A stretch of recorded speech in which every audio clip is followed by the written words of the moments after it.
Another Solskjaer Masterclass versus Guardiola, Manchester City 0, Manchester United 2, a tactical analysis. For cheap good quality football jerseys, go over to www.jerseyfifa.com, a link will be left in the description, and use code atlantisfootball to get 5% off. Before I get into this analysis, just give me 30 seconds to tell you about the OneFootball app. This is the app I use to keep up to date with the latest circulating transfer rumours, and I find the match section on the app incredibly useful as well, as they have stats from matches from pretty much every league in the world.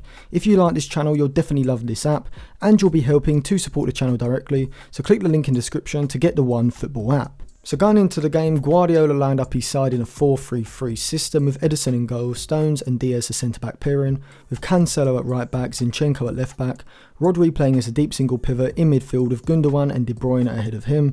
Mahrez started from the right of the front three, Sterling from the left, and Gabriel Jesus started as a centre-forward. Solskjaer used a 4-2-3-1 system with Henderson in goal, Maguire and Lindelof the centre-back pairing, Shaw at left-back, Wan-Bissaka at right-back, with Fred and McTominay playing as a double pivot in midfield, with Fernandes ahead of them, Rashford starting from the left flank, James from the right, and Martial playing as a centre-forward. So United did take the lead early on in the game after Jesus brought down Martial in the box, giving Bruno Fernandes a chance from the spot to put United ahead, which he did take. This was the exact start United needed, as their 4-2-3-1 quick transitioning attacking system definitely suits allowing the opposition to have the ball and looking to counter quickly into the space, which this goal would enable them to do. Now, in the previous video that I did, I talked about United's problems in big games this season. However, in only one of those 8 games that I spoke about, did United take the lead early, and this is something that really aided them in this game. Whereas in other games, this lack of a goal in the first 30 minutes or even the first half has really caused this drab form against the bigger sides this season. From the start of the game, we saw Pep's 4-3-3 system become the 3-2-4-1 shape in possession, as Cancelo inverted to create a midfield double pivot alongside Rodri, while Zinchenko retained a wider, deeper position to create a wide back three with Stones and Diaz.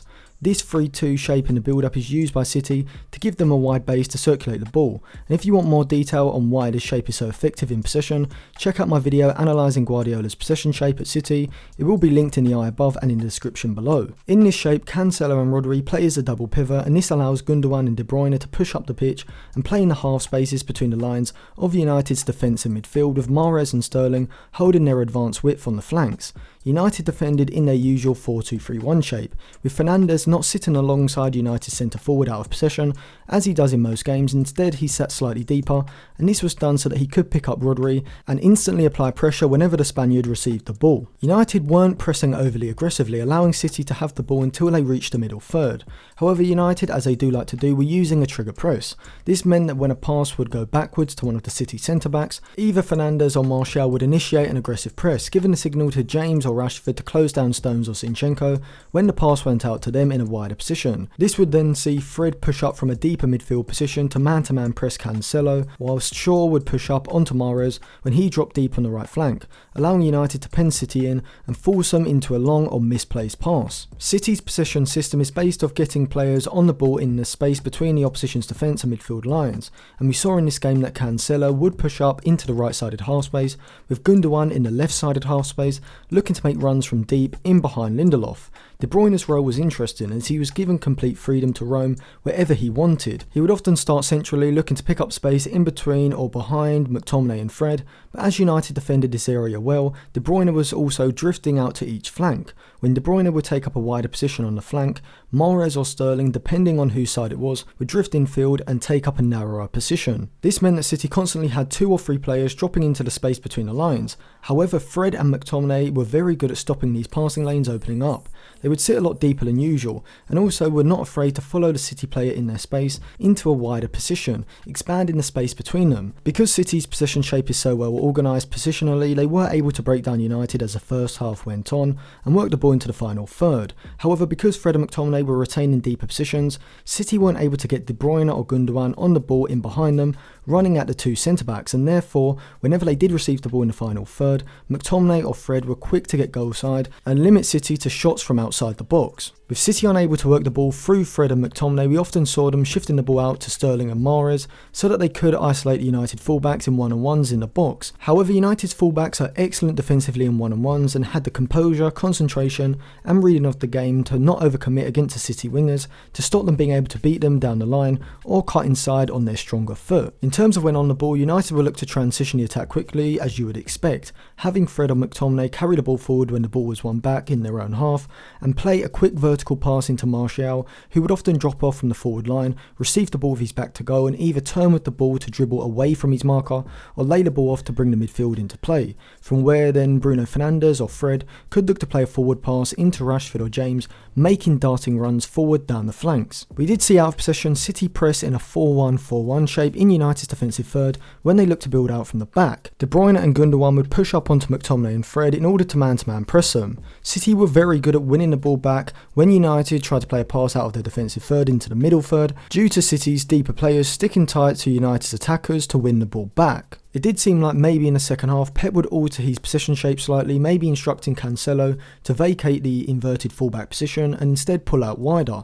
What this would have done is allowed City to potentially isolate Luke Shaw in a 2v1 situation against Mahrez and the overlapping Cancelo. This would have caused United a problem. If Rashford retains a narrow position in the 4-4-2, then this allows City to work the 2v1. However, if Rashford were to track Cancelo's run, then this would draw him wider and deeper, firstly opening up more space in the centre of the field for City to work the ball into, and secondly reducing United's counter-attacking ability, with Rashford now starting from a deeper position when United win the ball back in their own half. But strangely, Guardiola was slow to make any tactical changes in the second half, and this wasn't helped as United extended their lead less than 5 minutes into the half. Henderson does excellently to think quickly and throw the ball out to Luke Shaw on the left flank. Now Shaw a year ago may have controlled the ball on his chest and looked to play a pass inside to retain possession.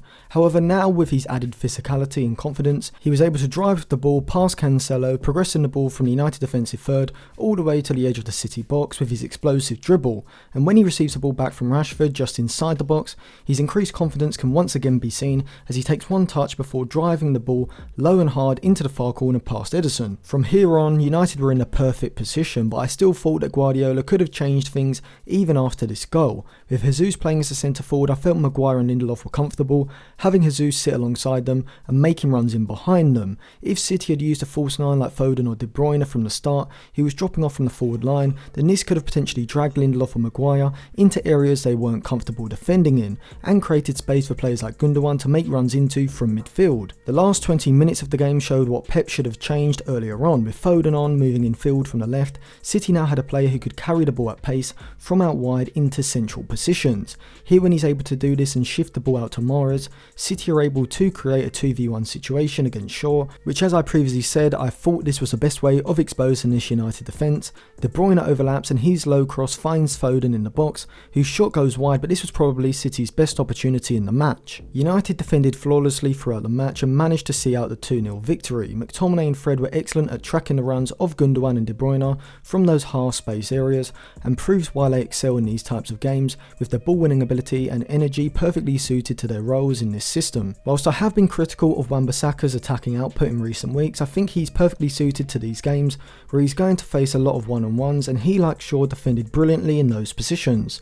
Shaw's attacking output was seen yet again in this game, which combined with his defensive ability is probably making him one of the top left backs in Europe at the moment. I thought Martial's interplay was very good today as well, a critical element of United's quick transition in attack, and definitely a part of his game which gives him the edge over Edison Cavani. United did deserve the victory overall, having an XG of 2.11 to City's 1.28, which even factoring out Fernandes' penalty would still give United a higher XG than City in this game, which is extremely impressive. As for Solskjaer, his system and style of play seems to be built for these type of games, especially against Guardiola, as yet again he's managed to pull off a win against City, almost a year since they beat them 2-0 at Old Trafford. In that game he used a 5-2-3 shape, so it may be worth checking out my analysis of that game, which is the most viewed video on my channel, in order to see the similarities and differences between that game and this game.